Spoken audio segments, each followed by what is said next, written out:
Morning Show, John Cobell and Ken Chiampou, KFI AM 640. Well, there's all this hand-wringing, beard-scratching. How do we get people to vote more? They're already upset about the statewide turnout in November, which was 31% of registered voters. And then, more recently, the L.A. election earlier this month was 10.3% turnout. 10% turnout.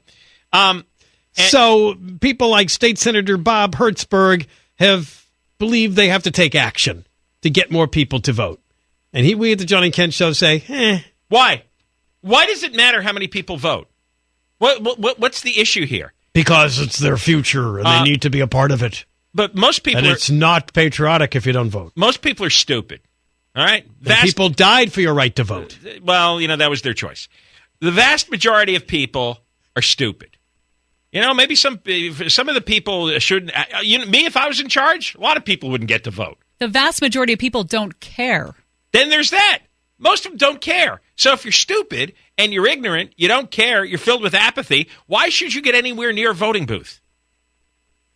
Yeah, seriously, I don't understand. Why do we have this weird fetish about democracy to the point where everyone is supposed to vote all the time? And when you say why, you get a bunch of cliches. Let's examine this. What are we voting for? Just about every city council member is whored out to the union. Every one of them. So, why am I supposed to be voting for these bastards? They only care about union members, government union members. That's all they care about. They don't care about me. It's like Steve Lopez made that joke in a Times column about this. Why not just have public employee labor unions and developers appoint a handful of council members and call it a day? Because that's basically what happens. Yeah. Money wins these elections and influence. Yeah, and then he said, oh, wait a minute, that's already happening. Right. Yeah, so that's true. The developers run the city, and the unions run the city, so why should I vote? And this Hertzberg guy, I think he used to be on the city council, and now he's back in Sacramento. Or if he wasn't on the city council, I think he was in Sacramento before. He was in Sacramento. He knows that he ran for mayor, though, and didn't make it. Every member in his party, every one of them, is whored out to the unions, teachers union, or like the Trial Lawyers Association. You guys all take legalized bribes for campaign contributions. You do whatever they say, right? To the point where you can't fire a teacher who's feeding kids his own semen. It's just stop it. Stop saying, oh, you really have to vote. What am I voting for here? I'm voting for people who want to waste $10 billion, $100 billion on a bullet train, but they don't want to spend 5 cents in the last 45 years to collect water. And then they run around blaming me and my toothbrush habits for the water shortage. So these guys are so corrupt, and Bob Hertzberg ought to know that they're all corrupt. Hertzberg is worked up over this, and some of the ideas, including a massive expansion of vote-by-mail balloting. I don't know what that means. Legalizing pop-up polling stations at the shopping mall to make it more convenient. He thinks the problem is a lack of access to polling booths. There's polling booths in everyone's neighborhood. It's really easy to find and go. Yeah, but this way you can shop and vote. That's not the issue. You don't have to go out of your way to see the old ladies behind the table. That's not going to make you care. The issue is they don't care, and most people are ignorant. Why do you want ignorant people voting? The ignorance is so big that all the television stations have given up covering any halfway important issue, locally or statewide. They don't cover any of this stuff. Well, they're a business. They got to sell ads. They got to get eyeballs. Right. But they used, why waste your time? Because they used to cover it because people were interested. They used the local news. Yeah, the culture's dumbing down. Exactly. That's my whole point. Because the audience is stupid. They are. And so the television stations reflect the stupidity and the apathy, and they don't program news anymore. They program garbage.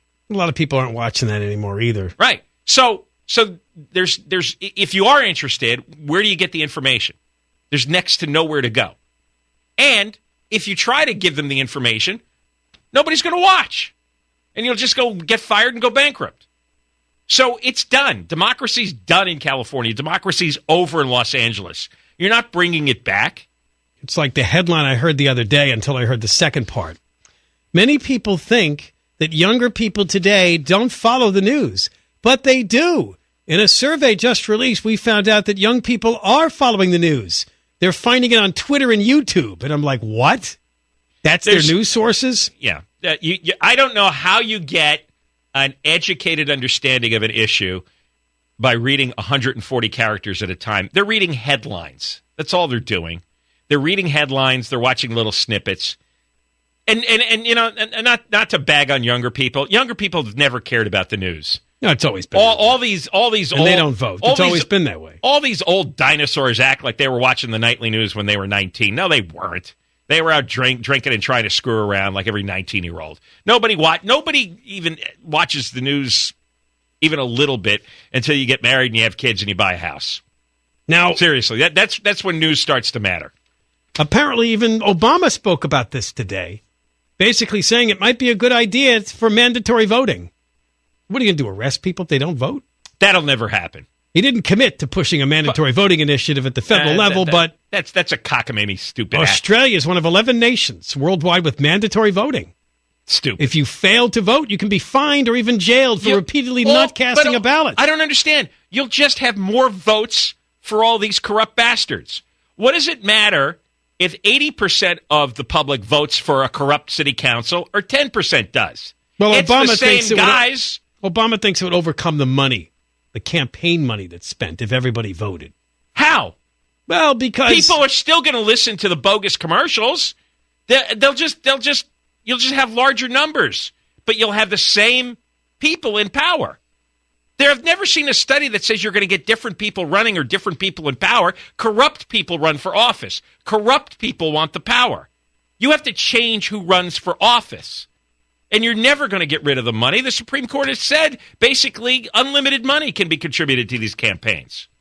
Now, up in Oregon, the media folks are a little bit abuzz over a law that the governor just signed there, which is a first-in-the-nation bill to automatically register everybody who's eligible to vote in that state when they obtain or renew a driver's license or a state ID card. It's not going to make a difference. You'd have to go and take yourself off the voting rolls. You'd have to opt out. Otherwise, you're registered. But that doesn't mean you're going to vote. So what if you're registered? It's that people don't care and they don't know. And there's nobody who can make an argument that if we had more people voting, that you would have different people in office. Well, let's talk about this. It's not so much people don't care. It's boring. Look at the LA city elections that were recently. There's no news about these people running for all these city council seats because that's primarily what was on the ballot. You don't know anything. It's boring to follow. You're not interested. But that's why people don't vote. But all the candidates have the same issue. Whatever the unions want. I mean, you're really supposed to go to all those little debates they had in each city council district and follow every candidate and research everything online. But if you did, what would you find out? Oh, I'm sold out to the unions. Oh, I'm sold out to the unions. You could have 15 guys running. They're all sold out to the unions. They have to be if they don't keep their jobs. And it got that way because nobody voted and the unions sensed a vacuum and took it over. That's what they do. They pay on one end to the candidates and then only their people vote. They get them out. But who runs? But the thing is, who runs against the unions? But it used to not be that way. There was a time before the unions had power where ordinary people ran and more people voted. Because government employees used to not be unionized. Jerry Brown signed this in 1978. He allowed the unionization of government employees. That changed everything. And over time, they accumulated lots of money, and then they started buying off all the candidates until they got majorities everywhere. And now you can't run against them. How do you run against them? It's impossible. Yeah, because most of us don't belong to a union.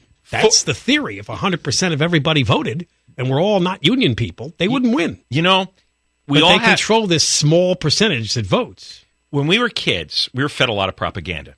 Oh, we have the best country. This is the best place in the world to live in. It's the best system of government. Bah, bah, bah, bah, bah. What they didn't tell you is there's an expiration date on every idea. And the expiration date for democracy in America, in California, we've reached it. It's dead now. It's corrupted. It's dead. Because now the unions control everything. I don't know what word you would use to describe it, but practically we don't have the power that the unions do because the unions have more organization, money, and energy and time. in order to bully, browbeat, and pay off the politicians. So we don't have a democracy here. And it could be that, it was an experiment that eventually ran its course. Modern life took over. The ability to fundraise with technology created like a vast pool of resources. The law that Jerry Brown signed allowing the unionization changed things. The Supreme Court allowing unlimited campaign contributions changed things. And now after all these different things happened historically, you get to the point it's like, okay, democracy's over. We're screwed. And then people give up and go home, and you get Bob Hertzberg going, oh, I don't understand why this happened. Yeah, you know why it happened. You've been part of it. All right, the toll-free number is 1-800-520-1534. John and Ken Show on KFI, and Shannon has news.